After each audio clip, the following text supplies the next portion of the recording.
ये विपक्ष करवा रहा है जानबूझ के सिर्फ इसलिए कि बीजेपी को बदनाम करना है, योगी जी को बदनाम करना है कि वो कंट्रोल नहीं कर पा रहे, अच्छे एडमिनिस्ट्रेटर नहीं है, हिंदू मुसलमान करते हैं।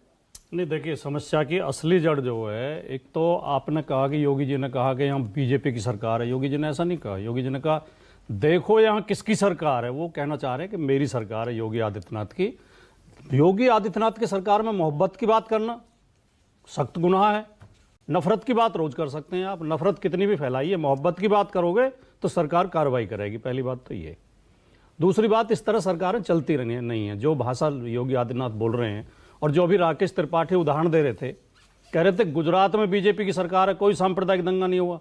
इस देश के सबसे शर्मनाक और सबसे खतरनाक और सबसे ज्यादा विभत्स दंगे गुजरात में हुए, सांप्रदायिक दंगे, जो सीधे बीजेपी ने कराए। दूसरा उदाहरण उत्तर प्रदेश का दे रहे हैं। दुनिया का सबसे बड़ा सांप्रदायिक प्रयोग बीजेपी ने उत्तर प्रदेश में किया। एक समुदाय के धर्मस्थल को तोड़ा और हजारों आदमी मारे गए, करोड़ों अरबों रुपए की संपत्ति फूकी गई।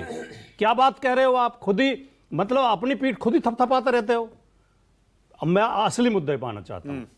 देखिए, एक तो योगी आदित्यनाथ मुसलमानों को बार बार, योगी आदित्यनाथ पूरी बीजेपी ये एहसास कराना चाहती है कि तुम दोयम दर्जे के नागरिक हो, डर के रहो, ऐसे सीना चौड़ा करके मत चलो।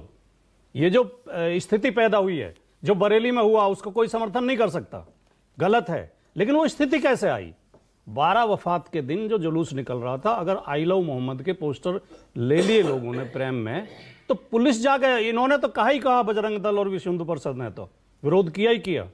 पुलिस ने रुकवाया उसे। पुलिस ने कहा ऐसी कोई परंपरा नहीं है और नई परंपरा हम यूपी में नहीं डालने देंगे। वो तो कह रहे हैं कि उसकी घटना है ही नहीं 12 वफात की। नहीं, 12 वफात वो कह रहे हैं 4 तारीख को जो हुआ वो ठीक ठाक हो गया। नहीं, 5 तारीख को वो कह रहे हैं उल्टा हुआ है। 4 को तो बोर्ड लगाएगा। हाँ, ठीक है, राकेश त्रिपाठी खुद बता रहे हैं। हाँ। 5 को 12 वफात के जुलूस में आई लव यू के पोस्टर, आई लव मोहम्मद के, हाँ, I love Mohammad, sorry, I love Mohammad के पोस्टर, जिन पे पुलिस ने ये कहा शिकायत करने के बाद कि नई परंपरा हम नहीं डालने देंगे। देखिए, मैं तो एक बात कहना चाहता हूँ।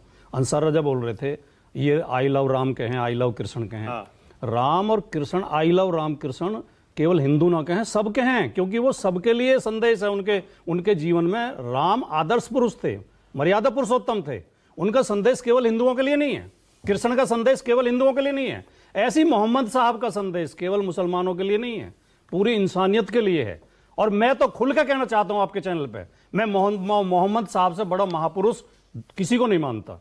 क्योंकि जो महापुरुष हुए, या तो वो धर्म संस्थापक हुए, या वो शासक हुए, योद्धा हुए, और या वो समाज सुधारक हुए। मोहम्मद साहब अकेले ऐसे व्यक्ति हैं जो धर्म संस्थापक भी हैं, जो समाज सुधारक भी हैं, और जो शासक भी हैं। सबसे बड़े दूसरा उदाहरण मुझे बता दें कोई? सबसे बड़े दूसरा उदाहरण कोई सबसे बड़े?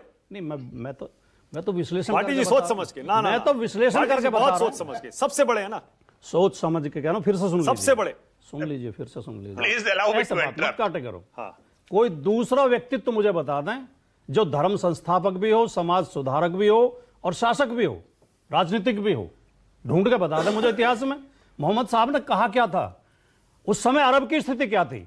नशा करते थे लोग। मोहम्मद साहब ने कहा नशा मत करो, मूर्ति पूजा मत करो, बेटियों को मत मारो, बेटियों को पैदा होते ही मार देते थे, जुआ मत खेलो, ब्याज पे पैसे मत दो, विधवाओं से वैश्यावृत्ति मत कराओ, उनके साथ विवाह करो, उन्हें घर में दर्जा दो पत्नी का। आप विवादित ये धर्म प्रचार की अनुमति दे रहे हैं क्या? एक सेकंड,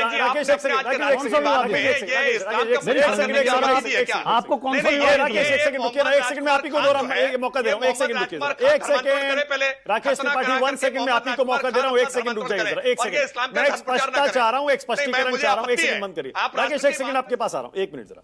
आपने कहा भाटी जी सबसे बड़े महापुरुष, मैं मानता हूं, मैं इसीलिए आपसे पूछ रहा हूं। मैं दुनिया का सबसे बड़ा महापुरुष मोहम्मद साहब को इसलिए मानता हूं कि वो धर्म संस्थापक भी थे, वो समाज सुधारक भी थे, और वो राजनीतिक भी थे। इसलिए कहा उन्होंने राजनीतिक सोच, मैंने भाटी जी आपसे इसलिए कहा, आपने, क्योंकि हर धर्म का आपको ज्ञान है, आप बहुत पढ़ाई लिखाई करते हैं, आप धार्मिक ग्रंथ भी पढ़ते हैं, आप इतिहास भी पढ़ते हैं, और आपने खुद मेरे शो पे कई बार भगवान श्री राम की तारीफ की नहीं है, और आपने कहा कि उनके जैसा महापुरुष नहीं हुआ। मर्यादा पुरुषोत्तम है, राम का जीवन। आज आप ये क्यों कह रहे हैं कि पैगंबर मोहम्मद जैसा महापुरुष है ही नहीं कोई भी?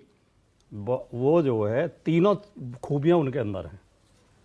वो धर्म संस्थापक भी हैं, वो समाज सुधारक भी हैं।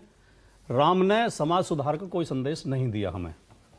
राम ने मर्यादाएं स्थापित की, परिवार की मर्यादा, पिता की आज्ञा का पालन करके वन को चले गए।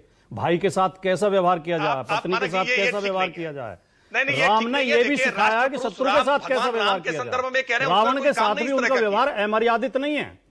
मृत्यु सैया पे पड़े रावण से भी लक्ष्मण को भेजते हैं कि इनसे शिक्षा लेके आओ, इनसे राजनीति की बातें सीख के आओ, ये विद्वान व्यक्ति है। लेकिन जब और जो बीजेपी का जो प्रयोग है, बीजेपी जो ये प्रयोग करना चाहती है, अगर आई लव मोहम्मद के पोस्टर न रोके गए होते तो बरेली का प्रदर्शन न हुआ होता। बरेली का प्रदर्शन गलत है, मैं मानता हूं। मैं इस संदर्भ में जावेद अख्तर की एक नज्म पढ़ के अपनी बात खत्म करना चाहता हूं, बहुत संक्षेप में।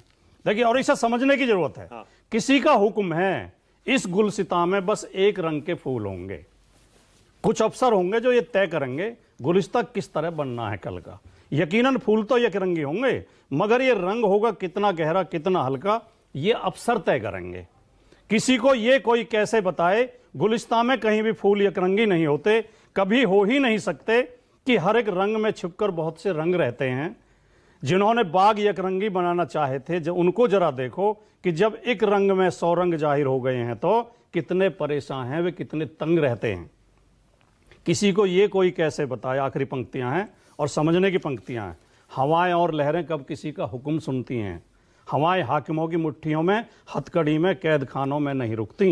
ये लहरें रोकी जाती हैं तो दरिया कितना भी हो पुरसुकूं बेताब होता है, और इस बेताबी का अगला कदम सैलाब होता है।